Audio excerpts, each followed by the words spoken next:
Oke.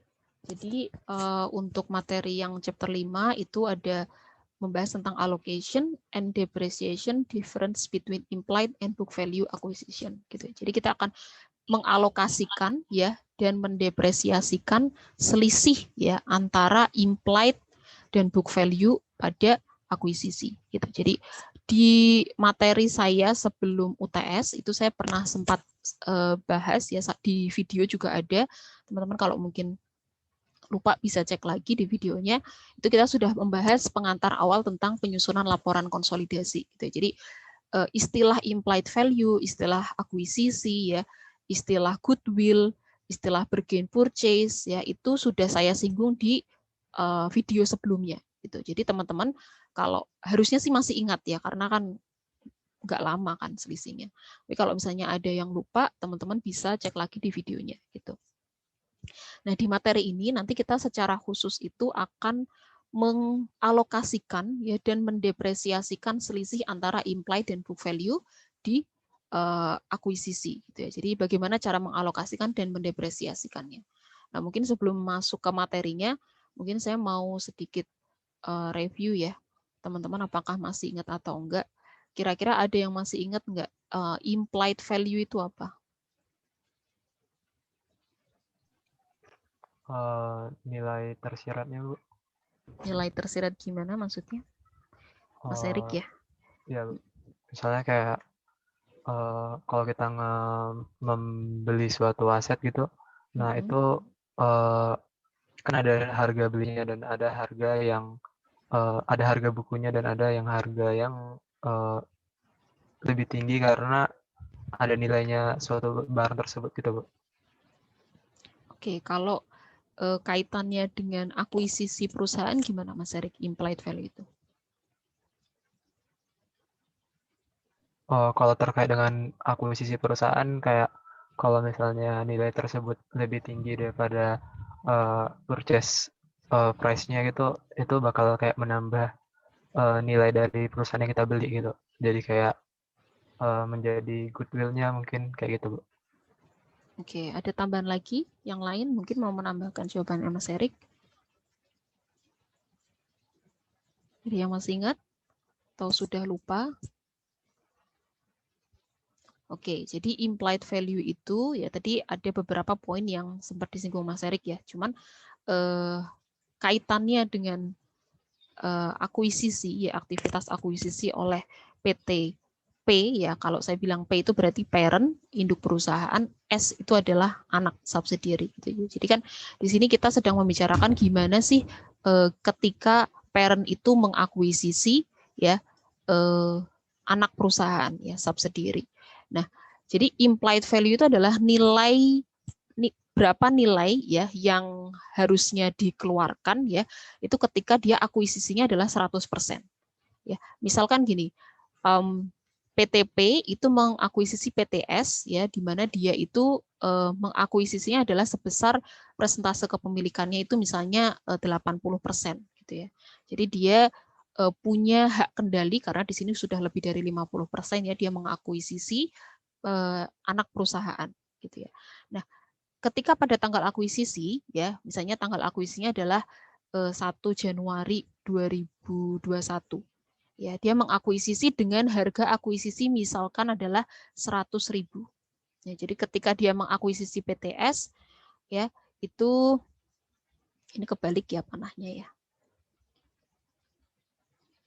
Ketika dia mengakuisisi PTS, ya dia mengakuisisi dengan harga 100.000. Ya. Persentase kepemilikannya adalah 80%, sehingga ya atas semua ekuitas ya misalnya ya tadi dia punya aset, dia punya CS itu misalnya tadi punya aset, punya common stock ya, punya retain earning, maka PTP itu hanya berhak 80%-nya aja gitu ya. Karena ya tadi akuisisinya hanya 80%. Misalnya common stock-nya PTS adalah nilainya misalnya 20.000. Ya, maka yang berhak menjadi haknya si PT parent ya itu adalah 80% dikali dengan 20.000. Atau misalkan si anak ya dia membagikan dividen ya sebesar misalnya 50.000, maka dividen yang berhak dicatat oleh parent ya itu adalah hanya sebesar 80% kali 50.000. Nah, sekarang kita mau cari tahu gimana nilai implied value-nya gitu. Nah, kalau implied value kan tadi saya bilang berarti berapa nilainya kalau misalnya kepemilikannya itu adalah full 100%. Sehingga cara mencari implied value adalah tadi misalnya harga akuisisinya adalah 100.000, kepemilikannya 80%, jadi gimana nyari implied value-nya?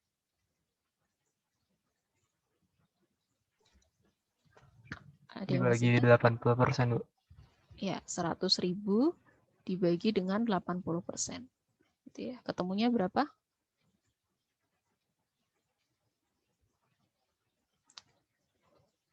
80.000 ya. Bener nggak? Berapa? 100.000 dibagi 80% berapa? 125.000. 125.000. Oke, 125.000 ya. Oke, jadi nilainya ya kalau PTP itu mengakuisisi PTS itu nilainya adalah 125.000. Sehingga ya bisa diskemakan di sini. Kalau tadi misalnya dari 125.000 ini kan tadi konsepnya adalah kalau dia mengakuisisi 100%. Jadi dari 125.000 itu 80%-nya itu diakuisisi oleh parent ya. Nilainya adalah 100.000 ya. Maka 20%-nya ya 20%-nya adalah punyanya siapa? Sisanya. Non-controlling interest. Ya, NCI. Ya, sebesar 25.000. Oke. Jadi teman-teman jangan kebalik ya antara NCI dan anak perusahaan. Siapa sih NCI itu? NCI itu ya pemilik ya. Dia juga invest juga ke PTS, tapi nilai kepemilikannya itu lebih kecil dari parent. Makanya kenapa parent itu disebut PT, maksudnya 80% yang disebut parent ya karena dia kepemilikannya besar gitu. Sedangkan sisanya ya yang 20% ini dimiliki oleh pihak lain yang disebut dengan NCI. Gitu. Jadi NCI ini juga dia mengakuisisi PTS gitu, tapi kepemilikannya lebih kecil daripada parent. Ya, kenapa ini disebut parent ya tadi karena dia kepemilikannya besar, dia punya hak kendali ya atas induknya anaknya gitu ya. Maka ini disebut parent. Ya, jadi implied value itu nyarinya ya tadi dari harga akuisisi dibagi dengan persentase akuisisinya berapa. Gitu ya. Ketemu adalah nilai implied value-nya. Oke, kemudian ini mereview tentang implied value. Nah, kemudian ada lagi konsep yang namanya goodwill ya dan bargain purchase. Ada yang masih ingat ini gimana? Kapan bisa menentukan goodwill? Kapan dikatakan bargain purchase?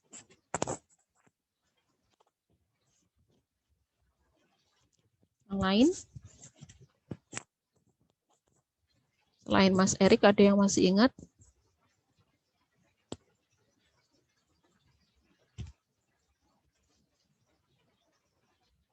Gak ada, udah lupa semua. Oke. Ya, jadi kemarin kita sudah belajar juga konsep goodwill dan bargain purchase ya. Jadi goodwill itu adalah keadaan, bukan keadaan ya. Goodwill itu aset ya. Goodwill itu masuknya nanti aset intangible. Jadi kalau misalkan ya implied value-nya itu ya lebih besar daripada fair value-nya. Ya, fair value-nya siapa? Fair value dari ya net asetnya anak perusahaan. Gitu ya. Kemudian kalau bargain purchase gimana? Bargain purchase berarti kebalikannya. Implied value ya lebih kecil daripada fair value-nya. Ini maksudnya apa sih? Implied value kan tadi harga akuisisinya ya. Jadi asumsinya adalah kalau misalkan yang kita keluarkan ya kita itu maksudnya sebagai parent ya. Kita sebagai parent ya kita mengeluarkan biaya akuisisinya itu lebih besar daripada yang kita dapatkan ya. Fair value-nya ini kan fair value net asset ya punyanya PTS. Net asset itu apa sih maksudnya?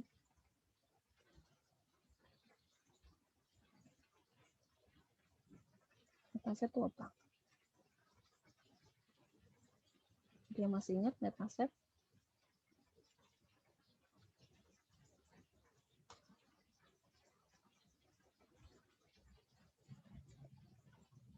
Kori Novitasari hadir?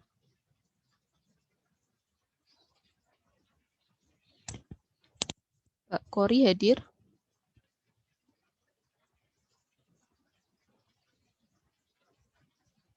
Halo, namanya ada ya, cuman tidak menjawab. Oke.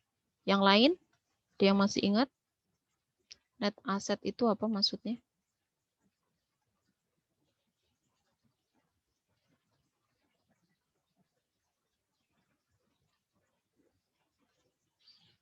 Modalnya, Bu. Oke, ekuitas ya. Net asset itu adalah ekuitas. Equity-nya PTS. Oke, kenapa disebut net asset? Ya karena kan ekuitas itu aset ya setelah dikurangi liabilitas ya.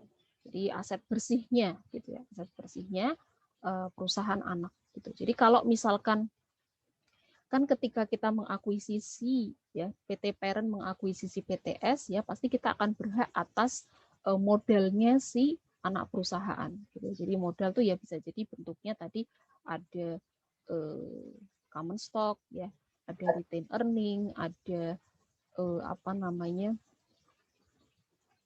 ekuitas yang lain ya, macam-macam. Jadi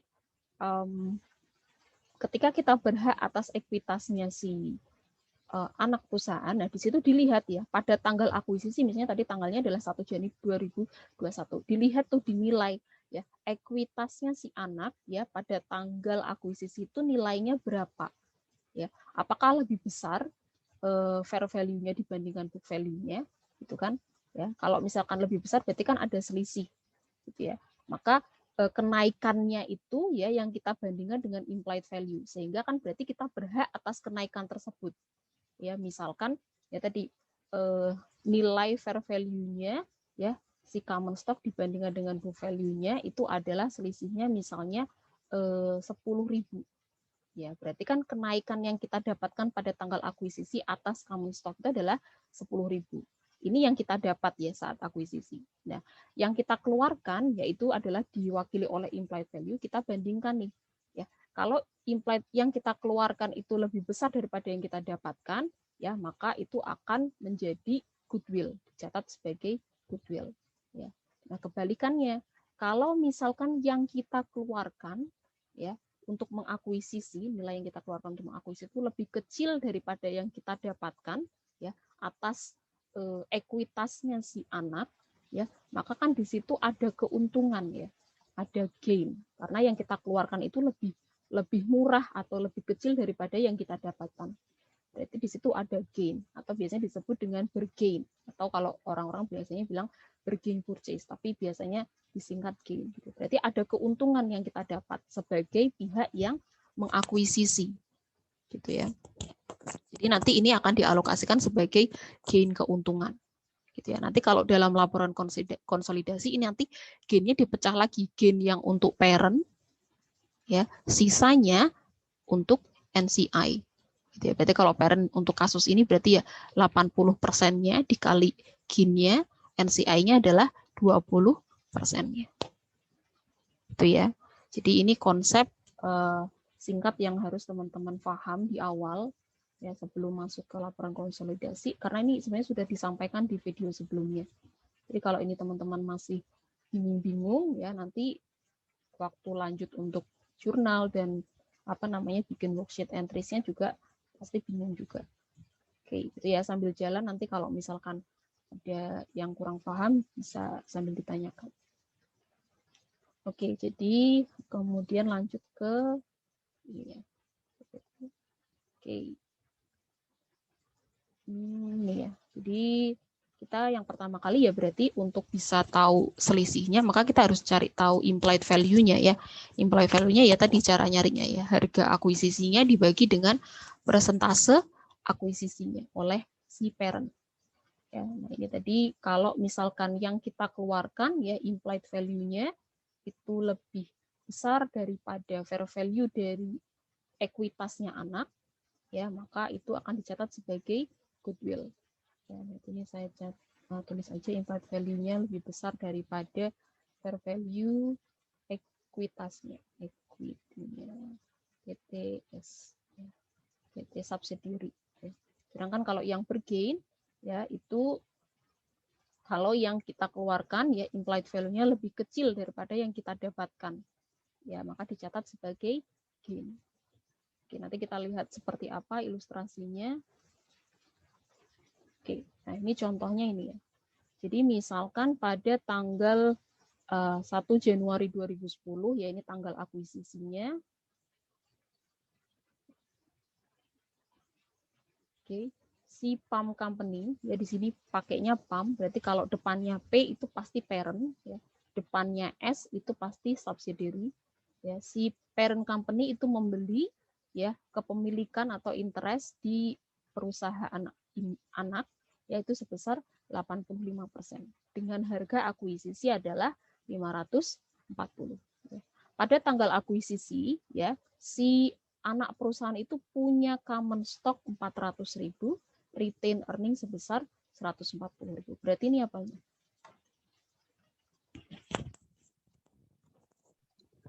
Net asetnya, Bu. Net asetnya. Oke, net asetnya. Kemudian ya pada tanggal akuisisi tersebut ya itu ketika dinilai ya ternyata aset dan liabilitasnya si anak perusahaan ya itu nilainya book value-nya itu sama dengan fair value gitu ya.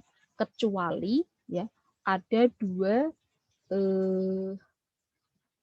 aset ya, marketable securities dan equipment.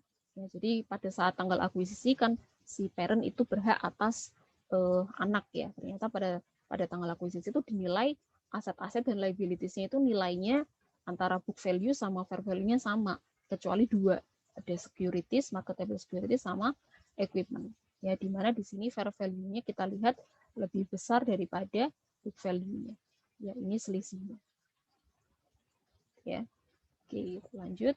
Nah, berarti di sini kita untuk mengetahui ya berapa NCI-nya, ya maka kita harus cari tahu implied value-nya. Oke. Berapa implied value-nya? Cara nyarinya berarti gimana? 540.000 dibagi 85%. Oke, 540, 80. Nilainya berapa? Nilainya 635.294. Ini? Ya. 635. Ya. Ada komanya, tapi cuma nggak ditaruh. Oke, kita cek ya. Betul ya. Berarti ini adalah implied value-nya ketika kepemilikannya adalah 100%. Nah, berarti berapa NCI-nya? Ya, berarti dari 635.294 ini 85%-nya itu punya parent, nilainya adalah 540.000, ya. Sisanya 15% itu punya NCI. Ya, sebesar 95.294.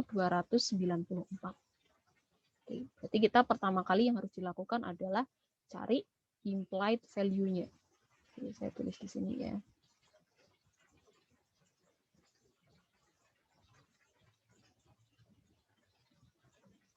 Oke, berarti langkah yang pertama adalah mencari implied value. Ya. Sudah ketemu implied value, ya itu bisa ketemu NCI. Berapa proporsi untuk NCI. Oke, kemudian selanjutnya adalah, nah kalau sudah ketemu implied value-nya, langkah yang kedua adalah kita membandingkan ya dengan ya ekuitas milik anak ya, ekuitas milik anak ya. Jadi ini adalah implied value-nya. Kemudian ini ya 400.000 ini adalah net asetnya atau ekuitasnya PTS ya anak perusahaan ya tadi selisihnya kan tadi yang kita akuisisi ya yang kita akuisisi tadi adalah 400.000 dan 140.000 ini ya. common stock-nya dan si retain earning-nya anak perusahaan. Oke. Mendingan ya kita kurangkan, ya ketemu adalah selisihnya adalah 540. 95294 ya, ini total ekuitasnya.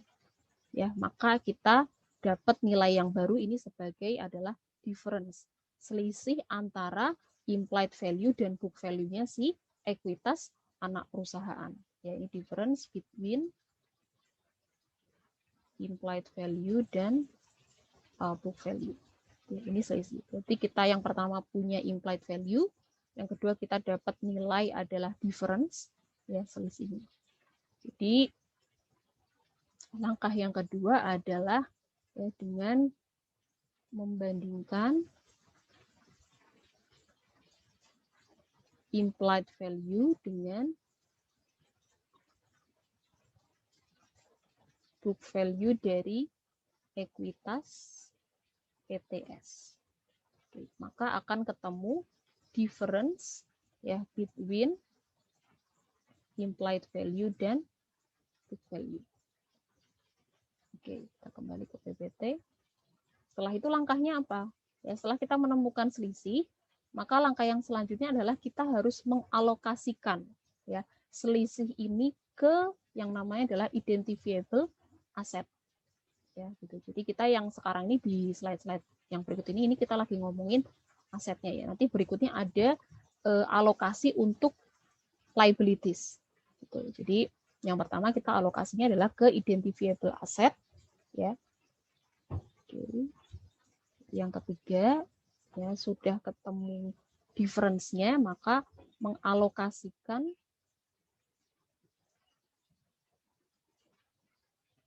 ya difference-nya ke identifiable asset. Sisanya kalau sudah dialokasikan ke identifiable asset dan masih ada sisa, maka itu dicatat sebagai goodwill. Oke, identifiable asset itu apa ya? Aset yang bisa diidentifikasi gitu ya. Jadi dari selisih ini kita alokasikan dulu ke aset, urutannya harus ke aset. Kalau masih ada sisa, maka itu akan dicatat sebagai goodwill. Nah, sekarang pertanyaannya, kalau misalkan selisihnya ini lebih kecil ya daripada aset yang akan kita alokasikan, itu gimana? Maka karena pasti hasilnya minus, ya berarti itu akan berakhir sebagai bergain. Yang tadi. Yang kita di sini sama ya, ini dialokasikan dulu ke identifiable asset. Tapi nanti pasti hasilnya adalah minus ya. Maka selanjutnya itu akan masuk ke gain. Keuntungan. Nanti keuntungannya ya tadi yang saya bilang dipecah ya, ada yang ke parent, ada yang ke NCI. Oke, kita lihat dulu seperti apa. Ya, kita lihat ya, selisihnya kan adalah 95294. Ya, kemudian kita alokasikan ke asetnya anak ya, tadi ada marketable securities dan ke aset ya, betul, ke equipment ya. Dimana tadi setelah dinilai ya itu selisihnya ada selisih antara fair value dan book value. Ya, maka kita alokasikan ke selisihnya tadi 25.000 dan 20.000 ya. Kemudian masih ada sisa sebesar 5294. Maka 5294 ini kita catat sebagai goodwill. Oke, maka di sini ada nilai baru itu goodwill. Ya. Kemudian selanjutnya adalah kita membuat jurnal ya. Jurnal. Jadi ini adalah jurnal untuk eliminasi persiapan kalau mau bikin laporan konsolidasi. Gitu ya. Jadi kalau teman-teman masih ingat di sini ada jurnal yang akunnya cukup banyak. Ada yang masih ingat nggak ini kira-kira untuk apa aja jurnalnya? Ada common stock di debit, retain earning di debit, difference-nya di debit, investment-nya di kredit, NCI-nya di kredit. Kira-kira ada yang masih ingat nggak ini akun-akunnya untuk apa? Menjurnal apa? Mencatat investasinya, Bu. mencatat akuisisi. investasi dicatat di Akuisisi itu. kredit. Investasi akun normalnya apa? Debit atau kredit? Debit. Debit. Oke, kalau dia posisinya di kredit berarti gimana nih? Menghapus akun ya. Menghapus akun investment. Kenapa kira-kira harus dihapus? Oke, betul ya. Yang pertama adalah jurnal ini adalah untuk menghapus ya akun ya investment in S ya DS. Karena tadi kan kita asumsinya perusahaan PTP parent itu mengakuisisi S gitu ya. Maka ya investasinya itu tadi harus dihapuskan. Begitu juga sama ini ya. Untuk ekuitasnya si anak ya, ada common stock dan retained earning ini juga harus dihapuskan. Ya ini punyanya anak perusahaan. Ya, karena sudah diakuisisi ya oleh parent. Ya, berarti di sini menghapus ya, ekuitas PTS. Oke, selanjutnya ada difference dan NCI di debit dan kredit. Ini berarti apa? Memunculkan ya, karena tadi kita baru mendapatkan nilai difference ya, berarti memunculkan nilai difference-nya. Ya, yang terakhir NCI di kredit, berarti kita juga memunculkan NCI-nya, ya, nilai NCI. Itu karena tadi kita baru dapat nilai NCI ya dari hasil perhitungan implied value tadi ya. Oke, jadi di sini ada beberapa akun ya, jurnalnya ini fungsinya adalah untuk ini. Oke, selanjutnya ya jurnal berikutnya setelah kita memunculkan difference-nya ya, maka difference ini harus kita alokasikan. Yang tadi langkah yang tadi ya. Kita alokasikan kemana? Dialokasikan ke aset dan ke goodwill. Kalau misalkan itu ada sisa ya, maka dialokasikan ke aset ya, ini asetnya, dan ke goodwill. Oke, maka karena dialokasikan difference-nya ada di kredit. Ya, ini untuk allocate the difference. Itu ya. Oke, jadi ini salah satu jurnal yang paling penting karena nanti di akhir ketika di laporan konsolidasi yang paling jelas ya, yang harus nilainya 0 di laporan konsolidasi balance itu adalah akun ini. Investment in sold. Itu dia pasti harus 0 nilainya. Itu ya. Jadi akun ini harus nilainya harus 0, maka harus dihapuskan, dieliminasi. Ya, akun ekuitasnya anak juga harus 0. Ya, common stock yang punya anak, ya ini PTS, punyanya subsidiary itu juga harus dihapuskan atau dieliminasi. Jadi nanti biasanya yang tersisa di laporan konsolidasi balance ya saldonya itu adalah ekuitasnya punya induk. Karena dalam proses eliminasi ini punya anak, ekuitasnya itu harus dihapuskan. Oke, nanti kita lihat prosesnya seperti apa. Oke.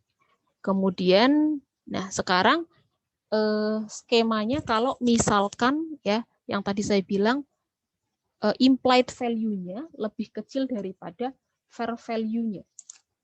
Ya. Maka di situ nanti akan muncul apa? Gain, ya, bergain. Oke, sebentar saya sambil cari. Oke.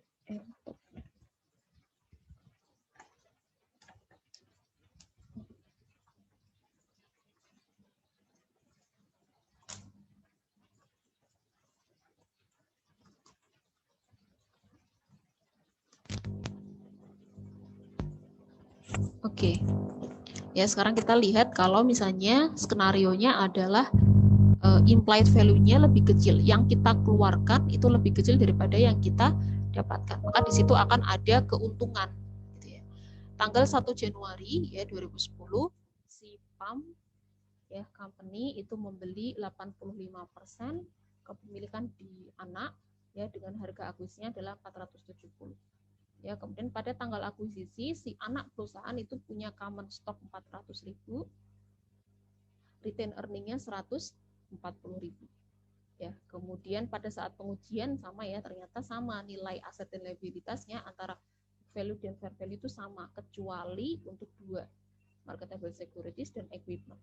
Di mana di sini masih sama ya, nilainya fair value lebih besar daripada book value.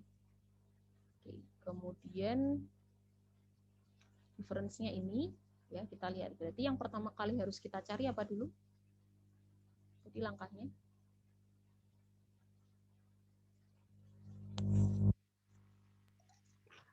implied value.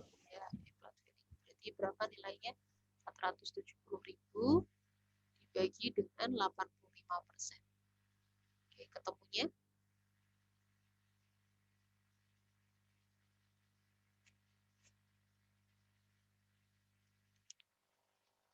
berapa?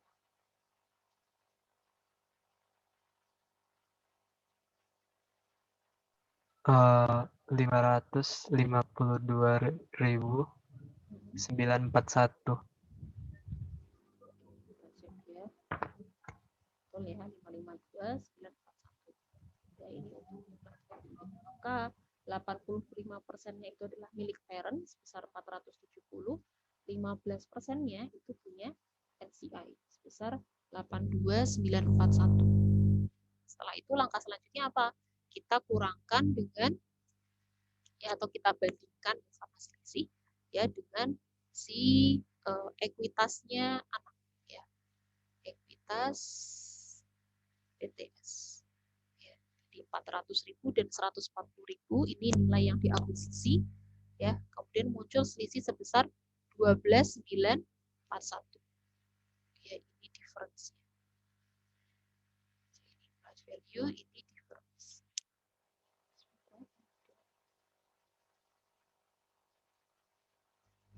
Suaranya ini ya kecil ya atau hilang timbul? Iya Bu, kecil Bu, hilang timbul gitu Bu. Iya, saya nggak pakai headset. Oke, lebih baik. Jelas nggak? Jelas Bu, sudah Bu. Makasih Bu. Oke. Jadi mana tadi? Nih ya, ada selisihnya. Nah, kita lihat setelah ini kan langkah selanjutnya kita harus ya mengalokasikan ke aset.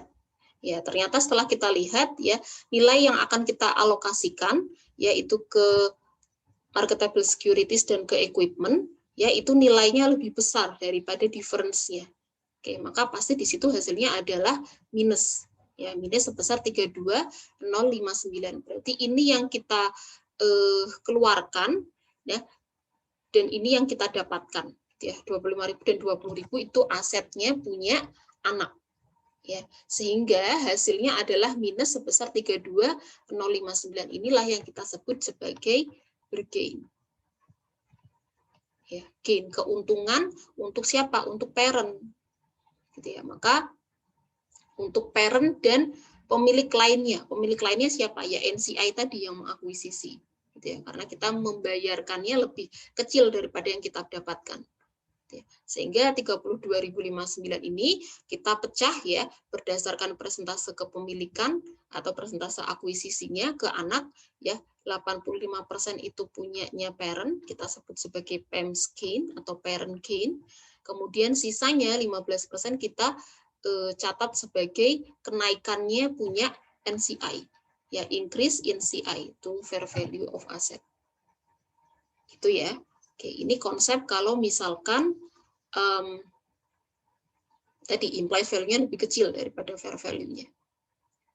Jelas ya, jadi nanti kalau teman-teman kok hasilnya lebih kecil daripada yang dialokasikan jangan bingung karena itu berarti malah parent-nya itu dapat untung gitu ya dari proses akuisisinya tadi. Oke, selanjutnya adalah nah, sama, langkah selanjutnya kita harus bikin jurnal ya, worksheet entries-nya. Ya, berarti yang pertama harus kita lakukan tadi ya, menghapus akun investment ya, investment in subsidiary ya, memunculkan difference ya, menghapus ekuitas anak ya, dan memunculkan NCI. Ya, nilainya tadi ya dari yang sudah kita hitung. Oke. Selanjutnya adalah kalau sudah memunculkan difference, ya maka kita harus mengalokasikannya. Selisihnya tadi harus dialokasikan kemana? Ke aset ya, dan baru tadi kebetulan karena tadi kasusnya adalah kita bergain ya, kita gain ya, maka selisihnya kita alokasikan ke gain dan ke NCI ya. Jadi ini itu adalah tadi yang 32.000 berapa tadi? 32059 ya. Tapi 85%-nya itu punyanya parent ya, ini berarti parent 85% ya, sisanya 15% itu keuntungannya si NCI. Gitu ya. Oke. Nah, sampai di sini ada yang mau ditanyakan dulu sebelum lanjut? Oke. Sambil jalan ya. Nah, kemudian ya, langkah selanjutnya adalah ya, kalau tadi kita baru sampai ke langkah ketiga di mana ada selisih ya, kemudian kita alokasikan ke aset dan ke goodwill ya kalau ada sisa. Ya, maka langkah selanjutnya adalah karena tadi kita ada aset ya, kemudian ada selisih. Selisih itu maksudnya adalah selisih dari tadi ya, penilaian antara book value dan fair value-nya tadi. Maka selisihnya tadi harus ya, difference-nya tadi bukan difference yang implied value dan book value ya, tapi difference dari penilaian asetnya ya, itu harus kita depresiasikan ya, atau depreciate difference-nya asetnya tadi. Ya, kita lihat seperti apa, karena itu nanti akan berpengaruh ke income pada saat membuat laporan konsolidasi. Gitu ya. Recorded income must be adjusted ya in determining consolidated net income in current and future periods. Ya, jadi adjustment-nya itu dibutuhkan untuk mencerminkan ya atau menggambarkan selisih antara jumlah yang diamortisasi atau depresiasi. Oke, kita lihat nanti seperti apa. Ya, contohnya di sini langsung ke soalnya. Jadi kita sekarang di sini pakainya cost method ya. Kalau teman-teman masih ingat di video yang lalu itu saya membandingkan antara metode cost method dan equity method. Ada yang masih ingat bedanya apa?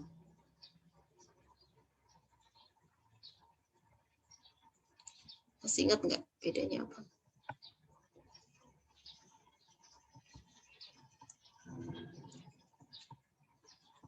Kalau misalkan cost method ya dibandingkan dengan equity. Dari sisi misalkan tadi kalau misalnya perusahaan anak ya ke perusahaan parent, dia mengumumkan income atau loss. Bedanya apa antara cost method dan equity method?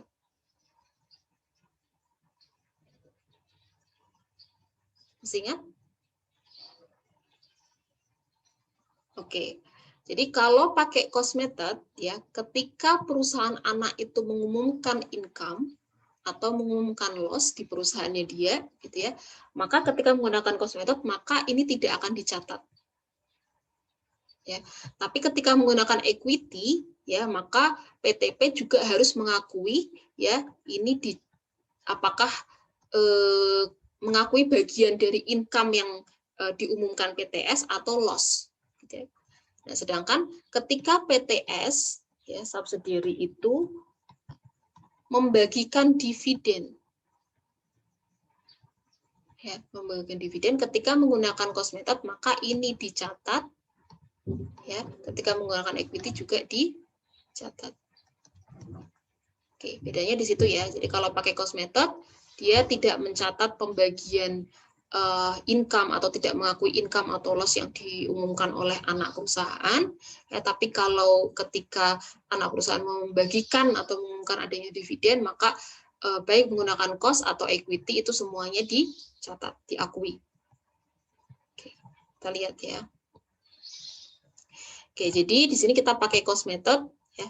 Pada tanggal 1 Januari 2010 ya Porter itu membeli 80% kepemilikan di S, harga akuisisinya 850, kemudian pada tanggal akuisisi anaknya itu punya capital stock 550, retain earning-nya 80.000. Ya. Kemudian di sini ada selisih ya antara fair value dan book value untuk beberapa asetnya anak, ya, equipment, land, dan inventory. Di mana di sini excess ya, excess itu berarti nilai lebih kelebihan ya, berarti di sini asumsinya fair value-nya lebih besar daripada book value. Ya, equipment-nya 130, land 65, inventory 40.000. Kemudian the equipment, ya, sedangkan untuk aset dan liabilitas yang lain itu sama nilainya ya, antara book value sama fair value-nya. Kemudian equipment-nya itu punya sisa umur ekonomisnya 5 tahun. Kemudian inventory-nya yang ini pada tahun 2010 ya, itu dijual. Nah, terus gimana? Oke, kemudian di sini ada informasi lagi tambahan terkait dengan net income dan dividen.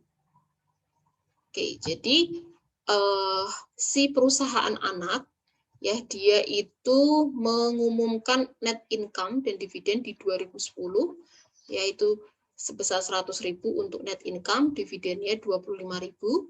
Di 2011 ya, net income-nya 110.000, dividennya 35.000. Oke, maka karena menggunakan cost method ya, berarti di sini yang dicatat apanya? Dividennya saja ya, yang dibuatkan jurnalnya ya, ketika dia membagikan dividen. Jadi di 2010 maka ada 2 jurnal yang harus kita buat. Yang pertama adalah jurnal untuk apa ini? Mencatat apa? Investmentnya di debit, cash-nya di kredit.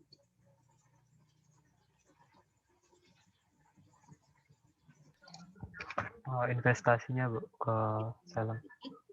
Akuisisinya ya. Oke. Mencatat akuisisi atau investasinya P di S. Ya, investasinya di debit, cash-nya di kredit sebesar 850.000. Ini tadi ya, sebesar harga akuisisinya. Oke, kemudian selanjutnya adalah yang kedua, jurnal yang kedua ini untuk mencatat apa?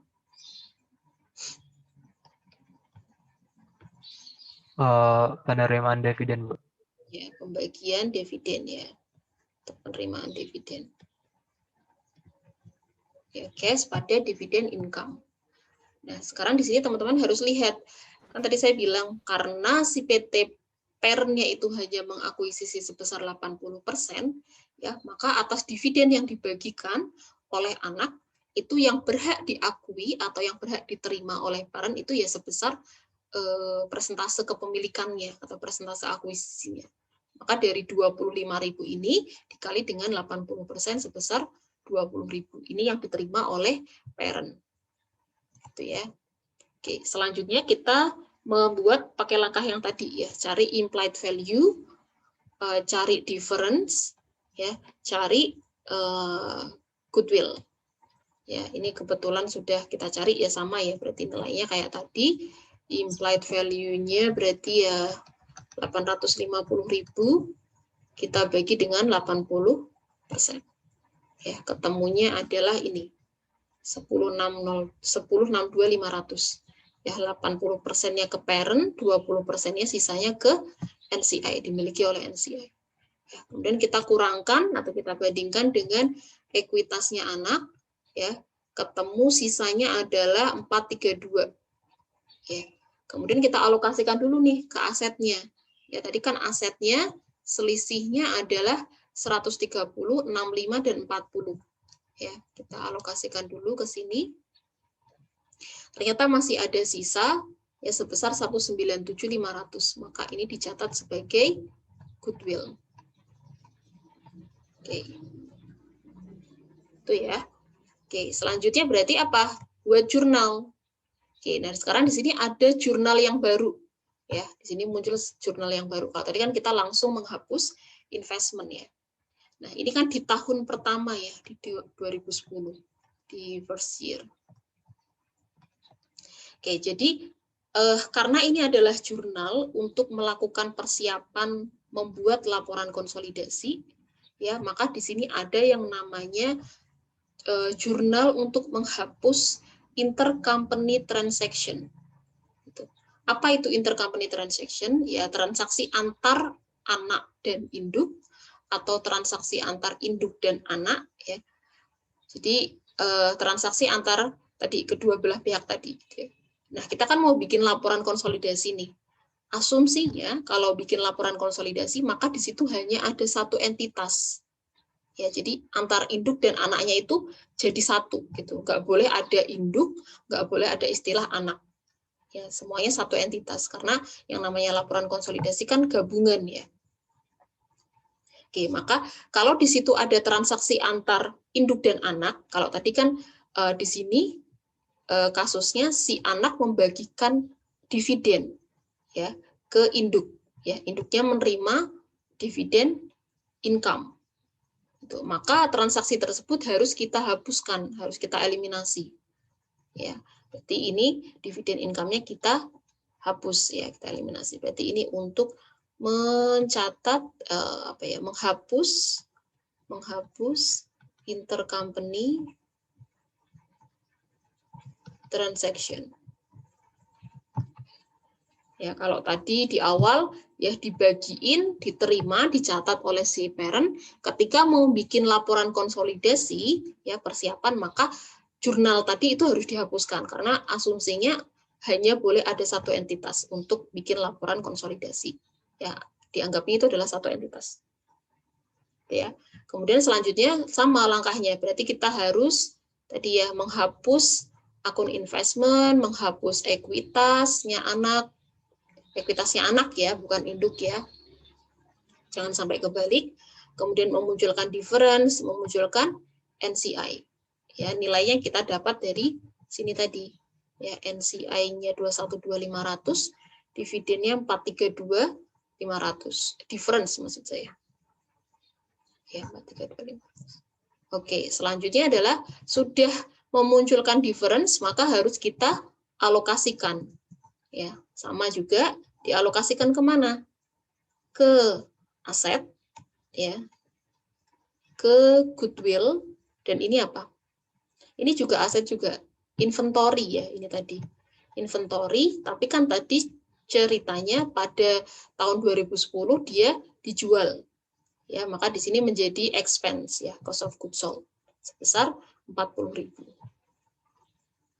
Oke, maka akun difference-nya kita kreditkan karena sudah kita alokasikan. Nah, kemudian ada satu lagi jurnal yang baru. Ya, kalau tadi tambahannya yang pertama adalah ini, ya persiapan untuk membuat laporan konsolidasi, menghapus intercompany transaction, kemudian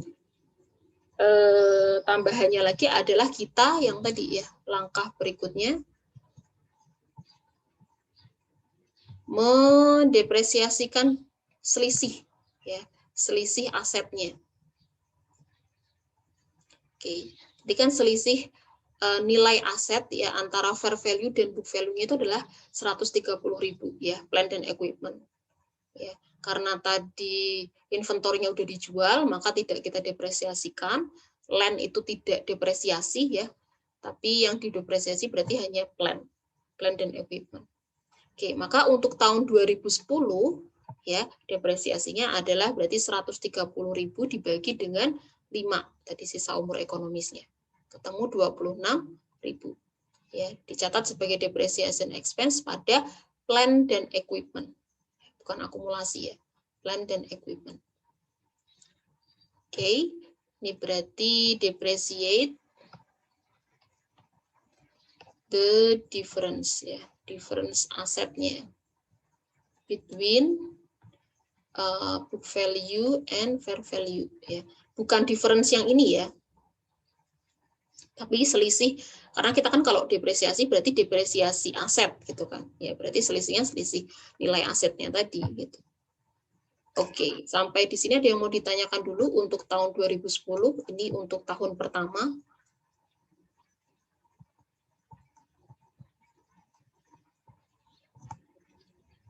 Belum ada? Oke, lanjut ya. Agak sedikit cepat, nggak apa-apa karena masih banyak slide-nya. Nanti kalau ada pertanyaan boleh disampaikan di akhir. Oke, selanjutnya adalah untuk tahun 2011. Ya, second year. Oke, jadi tadi di tahun 2010 kita bikin laporan konsolidasi, kemudian di tahun 2011 kita juga persiapan membuat laporan konsolidasi. Nah, sekarang di tahun 2011 ini ya, maka akan ada transaksi-transaksi yang dihitung di tahun 2010 yang mempengaruhi perhitungan atau persiapan pembuatan laporan konsolidasi di tahun 2011.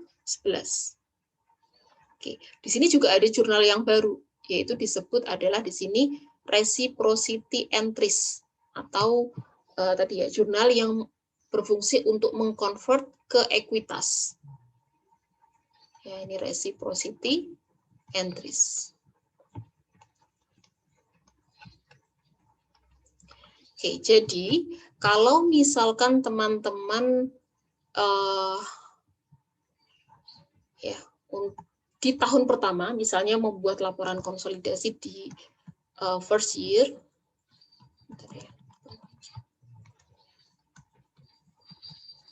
ya maka itu tidak diperlukan. Kita tidak perlu membuat yang namanya reciprocity entries.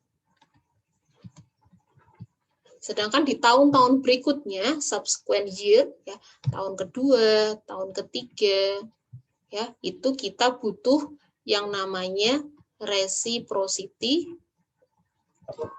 entries. Kenapa? Ya karena di tahun-tahun sebelumnya, di tahun pertama kan kita baru mulai ada aktivitas ya.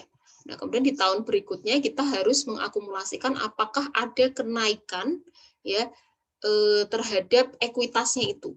Nah, kalau kita di sini lihat kan tadi di tahun 2010 itu ada PTS itu mengumumkan income dan dividen. Itu kan, sedangkan adanya income dan dividen itu bisa mempengaruhi apa? Perubahan apa? Income dikurangi dividen itu bisa mempengaruhi apa? Modalnya, Bu. Ya, modal. Khususnya di bagian apa? Return earning-nya, Bu. Iya, betul. Net income dikurangi dividen itu hasilnya adalah retained earning. Oke, maka di sini kita mau tahu nih berapa kenaikan untuk retained earning-nya. Ya, kalau sudah tahu berapa kenaikan untuk retained earning-nya, kita juga perlu tahu berapa yang boleh kita akui. Sehingga di 2011 ini, ya tadi di 2010 kan berpengaruh ya ke 2011, itu ada income yang dibagikan adalah 100.000, dividennya adalah 25.000. Ya, maka selisihnya ya net income dikurangi dividen itu adalah kenaikan retained earning. Kenapa saya bilang di sini adalah increase atau kenaikan? Ya karena nilainya positif. Ya. Jadi income-nya masih lebih besar daripada dividen yang dibagikan. Jadi di sini ada kenaikan atau menambah retained earning-nya sebesar 75.000. Nah, sekarang pertanyaannya, dari 75.000 ini berapa yang boleh kita akui ya sebagai parent yang mengakuisisi anak dengan persentase kepemilikan sebesar 80%. Oke, ya berarti dari 75.000 ini ya 80%-nya adalah kita bisa catat sebagai retained earning ya punyanya parent ya sebesar 60.000 ya. Kemudian sisanya 20% itu untuk siapa? Punyanya siapa? NCI, Bu. NCI. Oke. Sebesar berapa nih? 60 berarti 15 ya. 15.000.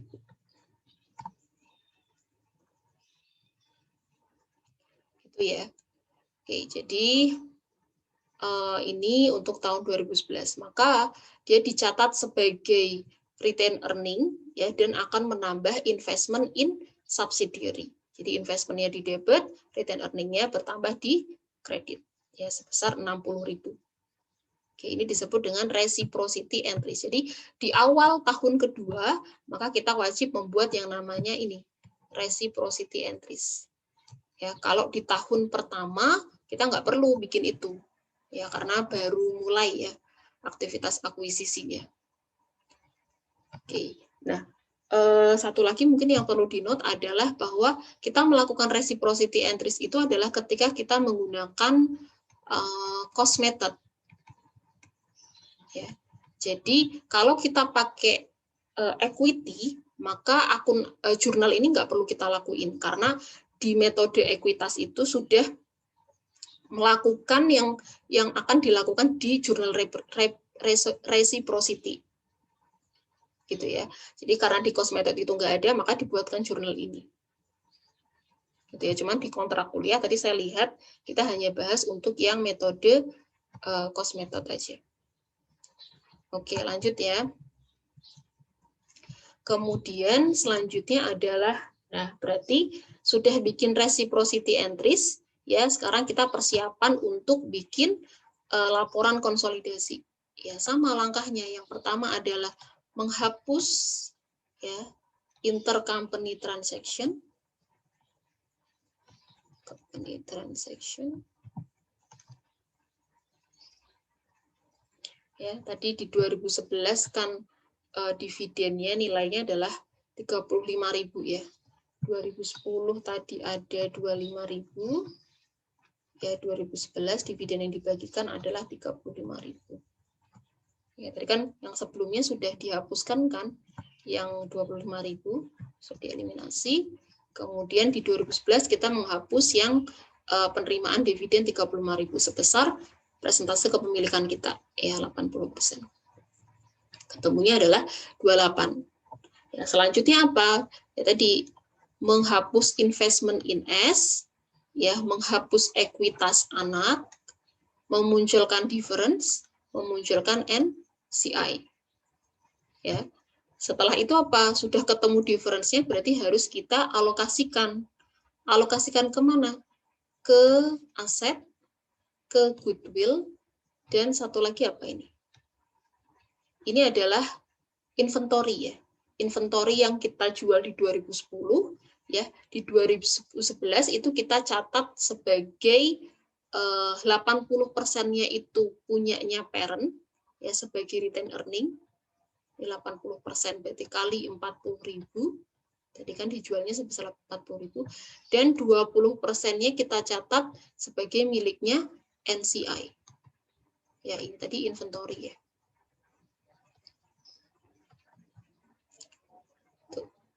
Oke, selanjutnya ya di akhir ya sudah mengalokasikan, tadi masih ingat kita harus mendepresiasikan. Ya, depreciate the difference-nya. Difference-nya siapa? Asetnya tadi ya, plant and equipment. Oke, ingat ya, tadi di 2010 kan kita mendepresiasikannya untuk tahun 2010 aja. Ya, berarti kan 130.000 dibagi 5, tahun 2010 kita mencatat beban depresiasinya adalah 26.000. Nah, di tahun 2011 ya kita harus mengakumulasi ya depresiasi yang sudah dicatat di 2010. Ya, sehingga di 2011 kita catat dulu yang depresiasi untuk 2011 ya, ini 2011 depreciation expense ya. Kemudian kita catat untuk yang 2010, tapi kita langsung alokasikan, ya ini 2010, ya, 80%-nya itu punyanya retained earning-nya parent, 20%-nya dicatat sebagai NCI. Ini dikali berapa sih? Berarti 26.000 sama di 2010 ya, dikali dengan 80% punya parent dan 20% punyanya NCI. Ya, jadi kita catat dulu yang 2011 yaitu sebesar 26.000 ya, kemudian 2010 ya itu untuk mencatat ya, berarti retained earning-nya di debit, NCI-nya juga di debit ya untuk yang 2010. Maka plant dan equipment-nya bertambah ini untuk 2010 dan 2011. 52.000 ya, 26.000 kali 2. Oke. Selesai untuk tahun 2011. Jadi tadi ada 2010, tahun pertama, kita nggak bikin reciprocity entries. Kemudian di tahun kedua, 2011 kita di awal, Kita bikin reciprocity entries dulu untuk melihat berapa sih, ada nggak kenaikan di modalnya si anak, khususnya di bagian retain earning yang bisa diakui di 2011. Ya, sebesar persentase kepemilikannya parent, tadi 80%. Itu ya. Kemudian skenario selanjutnya adalah tadi 2010 itu sudah, 2011 sudah, kemudian sekarang di tahun 2012. Jadi kita mau bikin laporan konsolidasi di 2012. Nah, sekarang di sini ada tambahan skenario gitu ya, di mana pada tahun 2010 dan 2011 itu tidak ada yang namanya pengecekan atau pengujian untuk goodwill ya, untuk melihat apakah nilai goodwill-nya itu turun atau enggak. Jadi di situ ada yang namanya goodwill impairment, ya, penurunan nilai pada goodwill. Nah, kemudian di sini disebutkan ya, the goodwill impairment test, ya, pengujian untuk penurunan nilai goodwill itu dilaksanakan di tahun 2012. Dan di situ terlihat ya bahwa nilai goodwill-nya itu hanya sisa menjadi 150.000. Jadi di tahun 2010 dan 2011 itu nggak ada tadi ya pengujian atau penilaian apakah nilai goodwill-nya turun atau enggak. Nah, baru di 2012 dilakukan tuh pengujiannya. Ternyata ketika dicek ya, ketika dinilai, oh ternyata di 2012 itu goodwill-nya hanya bernilai sebesar 150.000. Nah, tadi kan kita punya goodwill itu adalah ini ya, 197.500. Ya, 197.500. Maka ketika di 2011 itu kita masih mencatat ya goodwill sebesar 197.500, ya di akhir 2012 itu ternyata tinggal 150.000 nilainya. Ya, maka kita harus tahu berapa penurunannya. Ya, maka penurunannya ini akan dicatat sebagai impairment loss. Ya, penurunan nilai, rugi penurunan nilai. Ya, impairment loss. Oke, nanti kita lihat seperti apa. Itu nanti kita akan lakukan di akhir 2012 ya jurnalnya. Oke, nah di sini teman-teman melihat ada tampilan untuk membuat laporan konsolidasi ya. Jadi tampilan ini itu adalah template untuk memasukkan jurnal-jurnal eliminasi yang sudah kita buat sebelumnya tadi. Ini kan tadi banyak tuh jurnalnya ya. Mulai dari menghapus intercompany, terus menghapus investment, memunculkan NCI dan sebagainya. Kemudian mengalokasikan difference, ya, mendepresiasikan selisih aset, ya. Kemudian nanti di akhir kalau misalnya di sini ada kasus impairment, berarti di situ tambahnya adalah mencatat impairment loss. Nah, jurnal-jurnal ini ya itu sebenarnya harus kita masukkan ke sini, ke kolom elimination untuk persiapan membuat laporan konsolidasi. Cuman biasanya kalau kita langsung pakai ini tuh berarti ngitungnya atau coret-coretannya itu di tempat lain. Gitu ya. Dan akan lebih mudah sebenarnya kalau kita bikin jurnalnya dulu, baru kita pindahkan satu-satu ke sini. Karena biasanya suka ada yang kelewat gitu ya kalau kita langsung masuk ke template ini.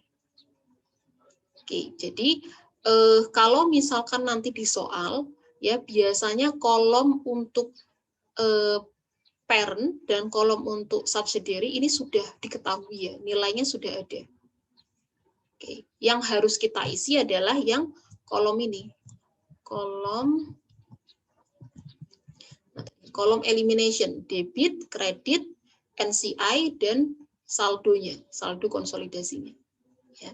Dan ini juga disusun ya untuk laporan konsolidasinya adalah income statement, ya laporan laba rugi konsolidasi, retain earning statement, laporan laba ditahan konsolidasi, dan neracanya ya, neracanya.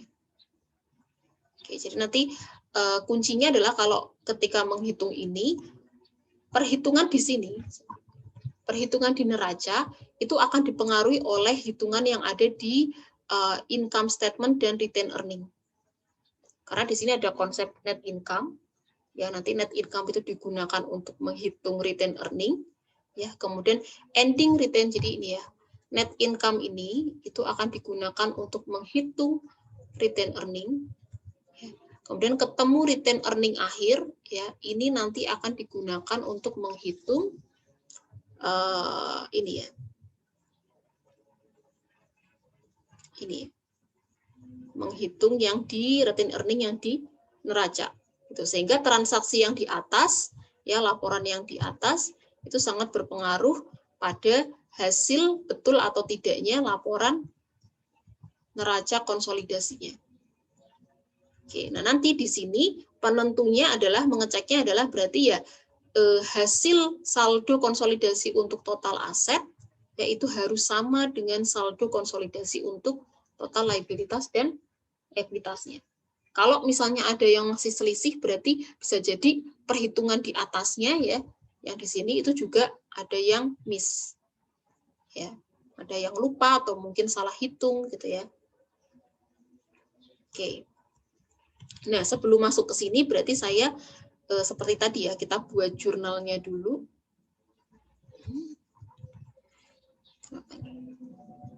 Kita buat jurnalnya dulu. Ya, baru nanti kita pindahkan. Oke, yang pertama tadi yang perlu harus kita lakukan di tahun 2012 sama tadi kayak tahun 2011 kita harus bikin reciprocity entries dulu. Ya. Di mana kita akan melihat ada nggak sih kenaikan ya untuk si retained earning-nya atau modalnya si anak. Ya, oke kita lihat di tahun 2012 ya. Ini kan berarti tahun terakhir ya.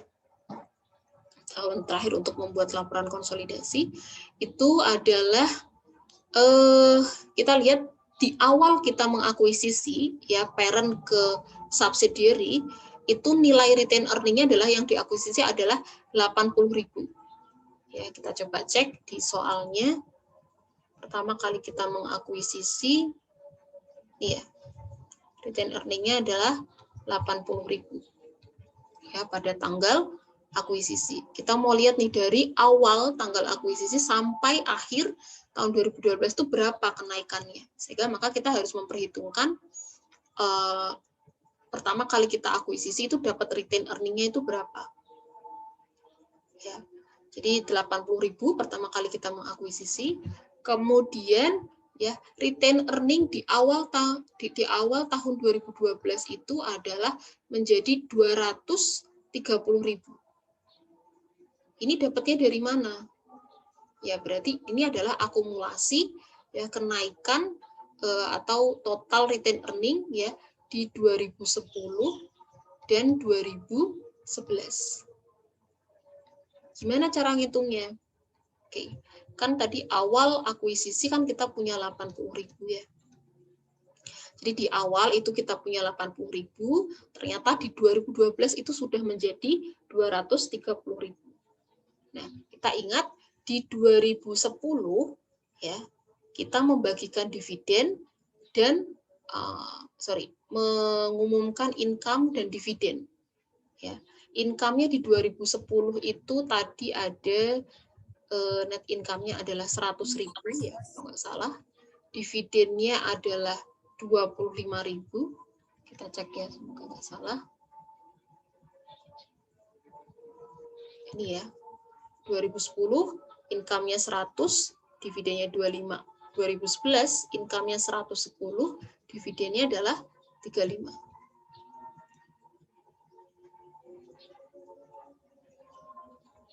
Oke. Maka di sini ada kenaikan untuk retained earning-nya sebesar berapa? 75.000. Karena tadi retained earning kita nyarinya adalah net income dikurangi dividen untuk melihat kenaikan retained earning-nya ya. Jadi increase sebesar 75.000. Di 2011 ya net income-nya adalah 110.000.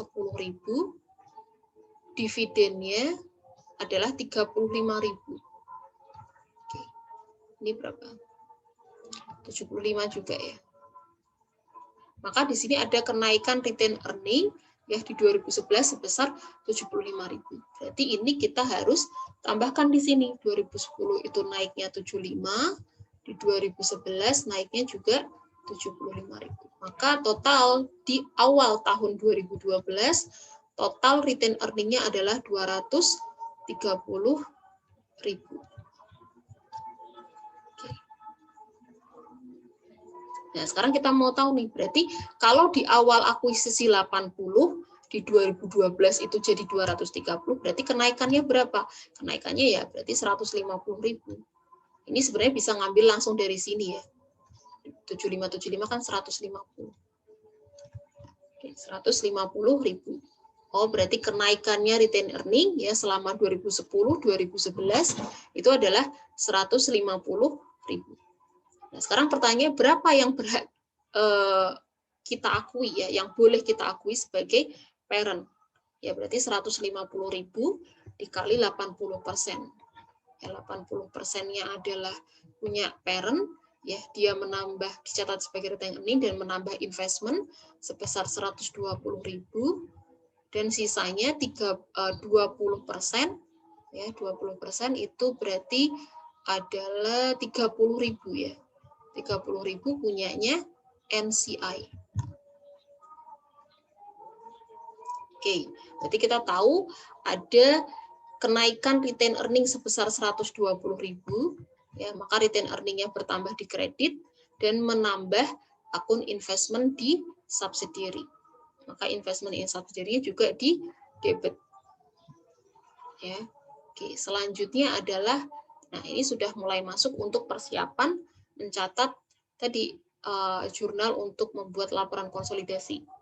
Ya, berarti kita hapus dulu ya intercompany transaction-nya. Di mana di sini kebetulan intercompany transaction-nya adalah bentuknya pembagian dividen ya. Jadi intercompany transaction itu macamnya banyak. Ya, ada pembagian dividen, ada misalnya jual beli antar induk dan anak atau dari anak ke induk. Ya, jadi kalau mereka saling jual beli, ya kemudian itu kan ada profitnya, ya, ada margin yang diambil kan. Nah, labanya itu juga ketika membuat laporan konsolidasi itu juga harus dieliminasi, itu karena asumsinya nggak boleh ada transaksi antar anak dan induk, karena tadi dianggapnya satu entitas. Ya. Nah, nanti materi tentang transaksi penjualan antar induk dan anak itu dipelajari di chapter setelah ini, chapter 6. Itu ya. Oke. Nah, tadi kan di 2010 ya dividen yang dibagikan 25.000. Di 2011 ada 35.000 ya. 35.000. Di 2012 berapa dividen yang dibagikan? Di sini keterangannya adalah 60.000. Ini dapat dari mana kira-kira?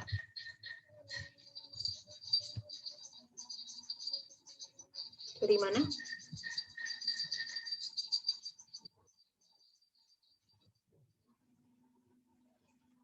Ada yang bisa nemuin 60.000 itu dapatnya dari mana?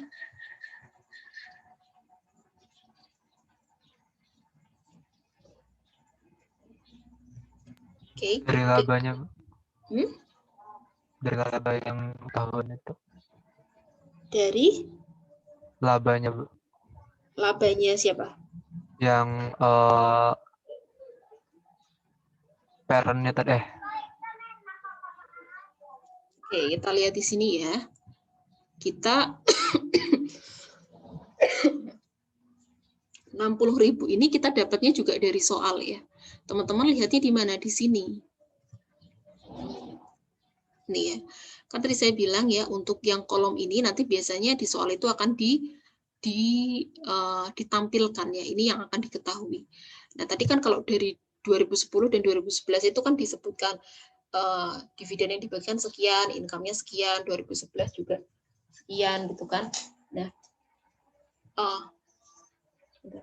di 2012 itu juga ada dividen yang dibagikan. Nah, kita lihatnya di mana? Berarti di akun dividen declare di sini. Ya, maka yang bagikan tadi siapa? S ya, S ke P. Ya, berarti kita lihatnya adalah di sini yang 60.000. Ya, 60.000 ini adalah dividen yang dibagikan anak ke induk. Ya, tapi yang boleh kita akui berapa sebagai parent yang punya kepemilikan 80%, berarti ya 80% dikali dengan 60.000. Ya, maka di sini yang kita akui adalah 48.000 ya, 60.000 dikali dengan 80%. Ya, 48.000. Sehingga karena nanti akun dividen income dan dividen declare ini dihapuskan, ya ini tadi 48.000 ini nanti akan kita kredit untuk dividen declare dan dividen income-nya 48.000 di debit. Ya, kita kembali dulu ke sini nanti tinggal mindahin aja. Ya, jadi 60.000 ini juga disebutkan ya di soal. Nanti teman-teman silakan cari berapa dividen yang dibagikan. Gitu. Kalau tadi kan soalnya cerita, kalau yang ini kan paragraf ya, kalau yang ini kan udah dalam bentuk kolom ya. Biasanya kalau soal bentuknya langsung ini sih, seperti ini. Jadi nanti teman-teman lihat, silakan lihat di kolomnya. Oke, nah selanjutnya sama tadi menghapus ya, menghapus investment in S, munculkan NCI, difference, menghapus ekuitas anak. Nah, ini sama, cuman di sini di tahun 2012 mungkin yang perlu dicek adalah nilainya ya. Dapatnya dari mana? Jadi untuk difference dan common stock, ya ini nilainya tidak berubah ya, ini sama. Ya, dari awal ya selisih sama common stock ini tidak berubah karena tidak ada transaksi yang mempengaruhi common stock ya ataupun selisihnya tidak berubah. Oke. Kemudian untuk return earning-nya ini berubah, ya, tapi tadi nilainya sudah kita hitungkan, ini berarti return earning di 2012, ya, punyanya S, itu harus kita hapuskan, tadi totalnya adalah 230.000, yang tadi ya, mana, ini ya. Oke, kita catat di sini, jadi yang dihapus adalah, ingat punyanya anak perusahaan. Oke, selanjutnya adalah kita menghapus akun investment in S. Nilainya berapa? 970.000. Dapatnya dari mana? Ya, ini kan sudah akhir ya di 2012. Jadi tahun ketiga, tahun terakhir ya. Maka kita melihatnya adalah berarti dari total investment ya di perusahaannya anak sampai tahun 2012 itu totalnya berapa? Berarti kita harus melihat dari pertama kali kita akuisisi. Ya, pertama kali kita akuisisi nilainya berapa? Kita lihat. Ya, pertama kali kita akuisisi nilainya adalah ini, 850.000 ya, investment in S. Ini ya. Investasi di S-nya tuh pertama kali akuisisi adalah 850.000. Kemudian mana tadi? Iya, berarti ini adalah 850.000 ya ditambah berarti berapa?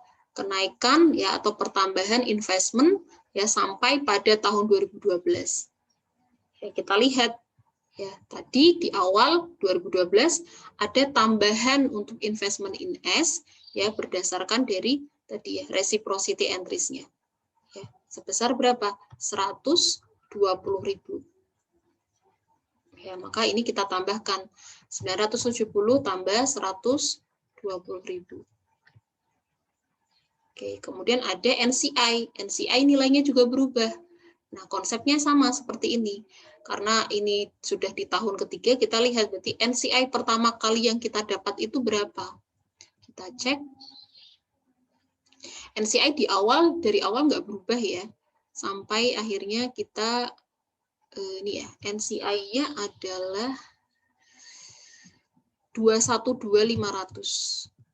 Mana ini tadi? Ini ya, 212.500. Oke, kemudian ya 212.500 berarti ditambah berapa kenaikan sampai pada tahun 2012. Kita lihat tadi di awal di reciprocity ada kenaikan increase untuk NCI sebesar 30.000. Ya, maka ini kita tambahkan di sini. Oke, ya berarti inilah yang harus kita jurnal. Ya, maka NCI yang dimunculkan di tahun 2012 ya setelah melewati 2010, 2011 bukan lagi 212 tapi adalah 242.500. Ya, ini harus kita munculkan, 970 ini harus kita hapus ya karena di akhir investmentnya ini akan nilainya 0.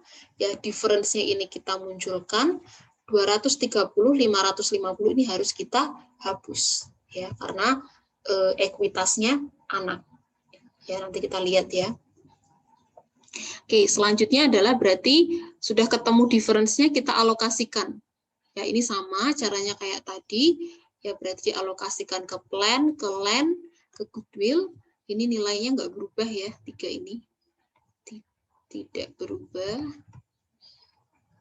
Oke, sedangkan yang ini tadi adalah untuk inventory. Ya, 40.000. Ya, 80%-nya punyanya Porter, punyanya parent ya. Ini 80% dan 20%-nya punya NCI.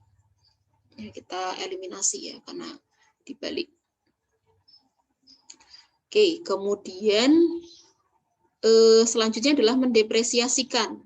Ya, depresiasi berarti kalau tadi 2011 ya kita mendepresiasikan untuk 2 tahun ya berarti di 2012 itu berarti ada dari 2010, 2011 dan 2012. Berarti kita catat dulu untuk yang 2012 ya di sini ya 130.000 dibagi 5 dicatat sebagai depreciation expense ya. Kemudian untuk 2 tahun sebelumnya ya ini 2010 dan 2011 ya itu berarti kita eliminasi ya untuk retain earning dan NCI-nya sebesar 41.600. Ini berarti adalah cara ngitungnya gimana? 26.000 ya dikali dengan 80% ya hasilnya nanti baru dikali 2 ya karena kan 2010 dan 2011. Sama untuk yang NCI juga gitu ya. NCI berarti 26.000 ya dikali 20% dikali dengan 2 ya 2010 dan 2012. Nah, kemudian jurnal yang terakhir ya itu adalah untuk mencatat ya rugi penurunan nilai goodwill ya impairment loss karena tadi 2012 ceritanya ada pengujian atau penilaian untuk goodwill-nya ya ternyata di awal kita mencatat goodwill masih 197 ya ternyata di 2012 diketahui hanya tinggal 150.000 maka penurunannya atau kerugian penurunannya adalah sebesar 47.500 ya pada goodwill. Oke, nanti ini juga harus dimasukkan ke dalam tadi kolom eliminasi. Gitu. Oke, sampai di sini ada yang mau ditanyakan dulu sebelum masuk ke apa namanya? Ke tadi ya ke template-nya saya coba buka untuk template yang tadi saya pindahkan ke Word tadi malam. Oke.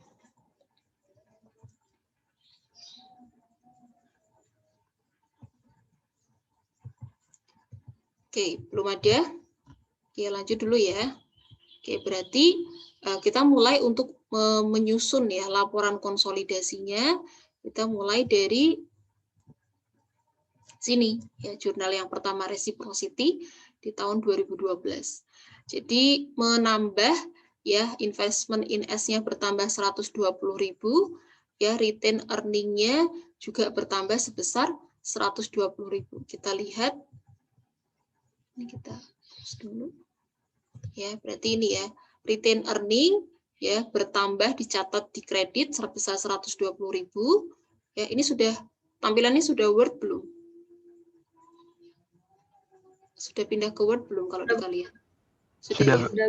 Oke, berarti 120.000 di kredit ya. Untuk retain earning-nya, retain earning awal ya, beginning retain earning. Kemudian satu lagi berarti di investment. Investment berarti di sini ya, investment in subsidiary sebesar 120.000 nambah di debit. Oke. Next, reciprocity sudah dimasukkan, kemudian kita menghapus ya intercompany transaction dividend income pada dividen declare sebesar 48.000 ya.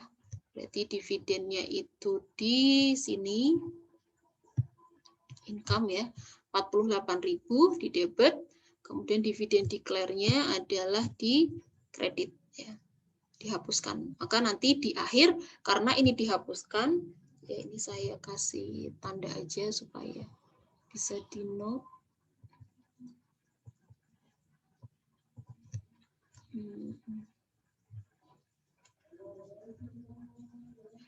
Kuning aja ya. Oke.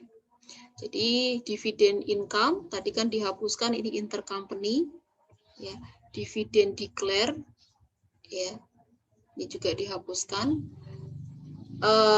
Oke, yang dividen declare nggak usah dihapus, nggak usah saya note karena nilainya nggak persis 0 ya. Jadi yang dividen income itu intinya dihapuskan ya. Jadi karena tadi yang dibagikan adalah 48, berarti hasil akhirnya adalah 0 ya. Kemudian selanjutnya adalah yang pasti nanti 0 itu adalah investment ya. Nanti kita lihat berikutnya, jurnal berikutnya.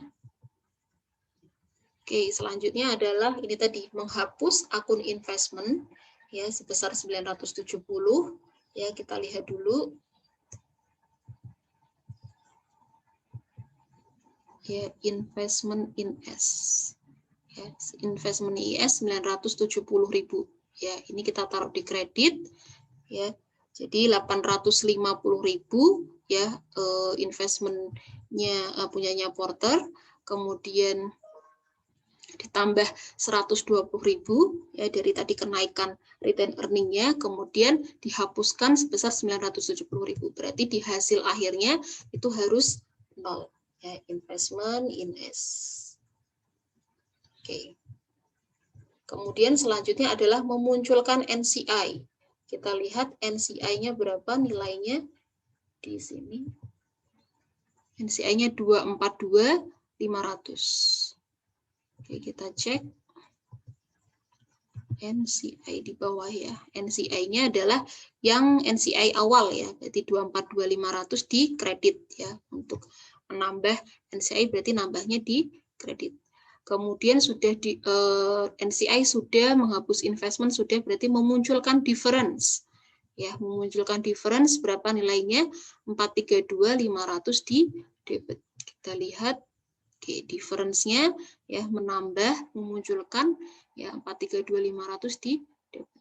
Kemudian selanjutnya adalah menghapus ya, menghapus ekuitasnya anak, common stock dan retained earning sebesar 230 dan 550.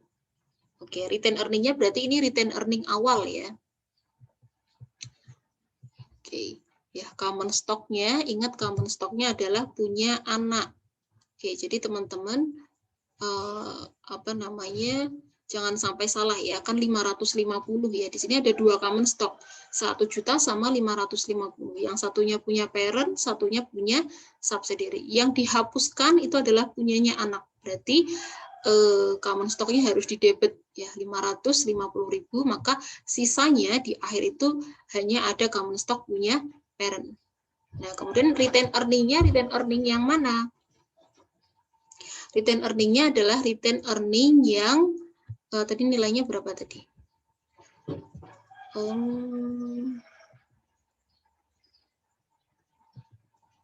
230 ya. Ya, berarti retained earning-nya kita ambil yang dari sini.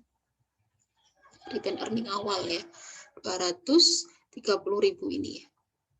Ya, 230.000 ini yaitu adalah punya S. Karena di sini retained earning-nya ada dua, punya Porter dan punya S. Yang kita hapuskan adalah yang punya S, 230.000. Ditaruh di debit. Oke. Kemudian selanjutnya adalah sudah memunculkan difference, berarti mengalokasikan ya, mengalokasikan difference-nya ke land dan goodwill. 65, 130, 197, 500. Ya, ini sebenarnya teman-teman bisa cek sendiri ya, karena ini sudah ada warnanya masing-masing. Nanti teman-teman cocokkan di template-nya apakah sudah betul sesuai dengan pemahaman logika dan perhitungannya. Oke, land, plan, dan goodwill ya. Kita cek 65, 130, dan 197. Ya, berarti di sini ya. Land, plan, dan goodwill ya kita alokasikan berarti nambah ya di debit. 65, 130, 197. Kemudian ada lagi ke tadi ya, inventory tapi sudah dialokasikan ke retain earning dan ke apa tadi? NCI ya, retain earning dan NCI ya. Retain earningnya berarti 32 ya, NCI-nya berarti NCI yang awal 8.000 ya. Ini kita cek benar enggak 32 dan 8. Oke, berarti satu lagi adalah kita mengkredit 432.500 punya difference karena sudah dialokasikan. Ini ya, 432.500 ditaruh di kredit. Oke, maka difference-nya karena sudah dialokasikan berarti habis ya. Habis nilainya 0, berarti ini juga pasti 0.